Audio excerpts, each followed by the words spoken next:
Hello, hello, hello, hello, hello, hello. Hi, everybody. So here's the Tuesday poll question at Smerconish.com. Could Utah Governor Spencer Cox be elected president? Could Utah Governor Spencer Cox be elected president? Be careful. It is a trick question, and I will explain in just a moment's time. Parks Casino is my casino of choice. Go mingle at Parks Casino. Does that rhyme? Go mingle at Parks Casino? Not quite, but you get it. If you're in the Northeast, you're close to Parks Casino.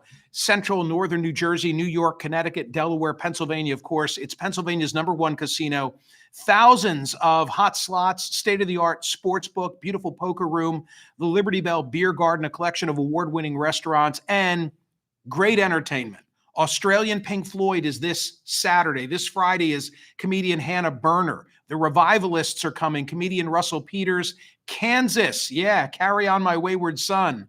Everclear, Almost Queen, Bill Murray and his Blood Brothers. That sounds cool. November 15, Saturday, November 15. Air Supply, I'm All Out of Love. November 22nd, comedian Brian Regan. ParksCasino.com for your tickets. You've got to be 21. Gambling problem, call 1-800-GAMBLER. So, yesterday's poll result, it's funny because it got so little attention on yesterday's program because there were so many things happening and breaking. Nevertheless, 36,526 votes were cast. Do you agree with Senator Fetterman that Democrats should not refer to President Trump as an autocrat?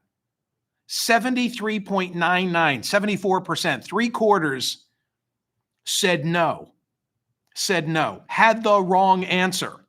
Because I'm sure those three-quarters are saying he is an autocrat. That wasn't the question. That was not the question. The question was Senator Fetterman said this is not autocracy. Donald Trump won a free and fair election. And I get it. You could say, well, okay, Senator Fetterman, he won a free and fair election, but has become an autocrat. I know that's the opinion of many of you. That's not what I was asking. I was posing this more, and Senator Fetterman spoke of this as well, as a political strategy matter. It just doesn't make sense for Democrats to constantly be referring to Donald Trump in these terms. That's not in defense of Trump. I'm just saying it's a losing political strategy because in the end, what do Democrats represent? Opposition to Donald Trump. And then what? I don't know. I don't know. There's just no cohesion to the message other than Trump's a bad guy. So I agree with Senator Fetterman. I don't think that it's a winning strategy for Democrats. Today's poll question, the Tuesday poll question, the trick poll question, could Utah Governor Spencer Cox be elected president? I say it's a trick question.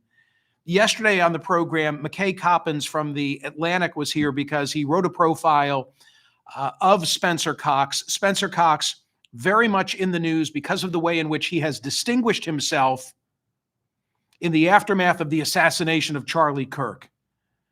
He has been, this is not just an epiphany of his, the more that I read in and understand about Utah Governor Spencer Cox, this has been his mantra, much as my mantra has been talking about the Mingle Project. His mantra very much has been disagree better. Disagree better, healthy conflict for better policy. I'm looking at his official bio from the Utah.gov website. During his first term in office, he cut $1 billion in taxes, implemented landmark changes in water law, water conservation, infrastructure planning, enacted universal school choice, secured funds for affordable housing, a longtime advocate for suicide prevention and mental health resources. He's become a national voice on protecting youth from the harms of social media. Amen. Amen to all of that. 4 kids, talks about the background of his relationship with his wife. He first met First Lady Abby Palmer Cox at age 16. They married after he returned from serving a 2-year mission for LDS. Snow College, Utah State University, Washington and Lee School of Law. Washington and Lee, that's where Maz went. That's Maz's institution of choice. Anyway, I really took note of him at the same time that many of you took note of him, which was the "We Got Him" press conference last Friday after there had been an apprehension made in connection with the assassination of Charlie Kirk. And after giving an update, he spoke to the country. In fact, he spoke initially at the press conference, then he came back to the podium and spoke again. And I'm so glad that he returned because of the message that he delivered at that time, which I got to say, and with an eye toward tomorrow night, our having a mingle gathering, what we're calling episode 1. I hope you'll be with me, YouTube, tomorrow night, 8 p.m. Eastern. But this is like classic mingle stuff. He asked the question, is this the end of a dark chapter in our history or the beginning of a darker chapter in our history? And then in answering his question, he said, and by the way, that was my poll question last Saturday on CNN, and sadly, 60,000 plus people voted. That's not the sad part. The sad part is that a huge majority chose the option of this is the beginning. This is not the end of a bad chapter. It's the beginning of something that's going to be worse. So what was the prescription? What drew me to Spencer Cox, the governor of Utah? It's when he said this: social media is a cancer on our society right now. And I would encourage people to log off, turn off, touch grass, hug a family member, go out and do good in your community. Yeah, it's the whole Robert Putnam. We need to reestablish, and I'll talk about this tomorrow night as well, but we need to reestablish that human connection that our parents and grandparents enjoyed, from which they derived social capital. You know, a fancy way of saying that we've lost, as I like to say, we've lost our shared purpose, the idea that we're in this together. And that is as a result of a decline in common experience. I mean, that's really the short version of how I see the problem and what I believe the prescription to be. The prescription is that we need to have common experience. We need to restore the fragmentation of our society. Everything is fragmented. Our politics are fragmented. Our cultural choices are fragmented. People bring up a television program to you and you've never heard of it before because there's so much choice, and there's choice in the internet. And you can find somebody who wants to crochet with you, even though they're in Kyiv, you know, and you're in Westchester, whatever the case may be. That fragmentation allows us to self-sort and to spend time with the politically like-minded and to avoid those who have dissimilar interests. That's how I see it. You know, I've always spoken about the drivers of polarization being a polarized media and gerrymandering and a lack of campaign finance reform and half a dozen other things. And all of those hold true. But I've had an epiphany moment, not with the assassination of Charlie Kirk, but in the last couple of years. And if you go to my website at Smerconish.com and look at that Mingle tab, it's now become a library. And every day when I see a story that is Mingle related, something that you just otherwise wouldn't appreciate for its significance in the big picture, now I flag it and we post it at the Mingle page.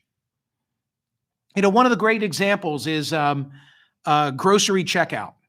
Story that I saw in the LA Times, it's in the Mingle links, about the growth of self-checkout in grocery stores and convenience stores all across the country.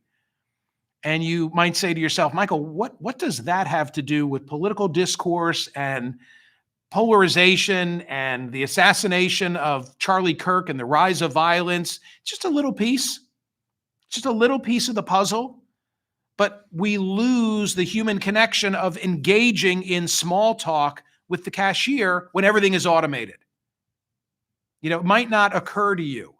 Read a study recently. It's in the Mingle links, of how the pace of our walk has increased 15% between 1980 and 2010. The data was just recently evaluated. This is really interesting. They filmed, sociologists filmed, videotaped 4 intersections. One was in Boston, 2 in New York, 1 in Philadelphia. And then they talked about what they saw. Another group came along 30 years later and repeated the survey in the same intersections. And they realized, hey, people's pace has picked up. And this was really at the advent of smartphones. It was 2010. So what does that mean? What does that have to do with this? Well, just think about it. If you're moving more quickly, and especially if your face is buried in a screen, what you're not doing is engaging in idle conversation. Hey, how are you? What's going on? You know, to people, I had this experience when I practiced law and worked in town, and for 10 years was, with Jim Beasley, who was a trial lawyer, and you get to know people and you get to know faces and you say hello and people are in your orbit and kind of part of your world, even if you don't know them well. That's missing. Everybody walking around, where's my screen? Not even saying hello to anybody anymore. I can remember a great experience. I'll save it for tomorrow night. All right. So the point is this. Spencer Cox seems like a really good guy. Really good guy. And you're saying, well, wait a minute, Michael, you told us the poll question of whether he could be elected president is a trick question. Yeah, it's a trick question because yesterday, President Trump, while Spencer Cox is building bridges, President Trump was calling, quote unquote, radicals on the left. First, he was blaming them and he's calling them scum and refusing to acknowledge the radicalization on the right. He seemed not to know. I'll play this on radio today. When somebody asked him about Melissa Hortman, he didn't put two and two together. And then he said that, well, Tim Walz hadn't asked him to lower do you need to be asked to lower the flags when a guy dressed as a cop breaks into the home of a state legislator of any party and murders the couple and the dog, as I recall, and then goes to another state senator's house and shoots he and his wife? You need to be asked to lower the flag? My point is this. President Trump has an approval rating of 93% of Republicans and 1% of Democrats. Do you remember me talking about this? The approval gap is 92%. Now let me bring this home to today's poll question, which asks whether Spencer Cox could win a presidential race. The answer is he could win a presidential race. He could win a presidential race if he were nominated, because I think there's a yearning in the country for somebody like him. But I don't know how he could be nominated by a party that is giving a 93% approval rating to President Trump. I don't see how that works. Hope I'm wrong. One last thing. I don't know if I said this yesterday on radio or if I was just thinking it, but Spencer Cox is the kind of person that I had in mind when I was giving heft to no labels and talking about them. Thinking about people like Stavridis and thinking about people like McCraven, Admiral Stavridis, Admiral McCraven. And in the end, the money was there and the ballot access was there, but they couldn't get anybody. They couldn't get anybody to take the mantle. Why? Because there was so much browbeating taking place. So much browbeating taking place of, if no labels has a candidate, Joe Biden is going to lose because it'll only help Donald Trump. And I remember saying at the time, we have no idea what's about to unfold.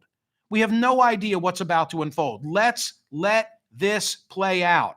But I think that any candidate who was out there who could have been the no labels candidate was like, I don't want to incur the wrath of all of these activists who say you're going to elect Donald Trump. And guess what? There was no labels candidate and Trump was elected. Anyway, go vote on today's poll question at Smerconish.com. Could Spencer Cox be elected president?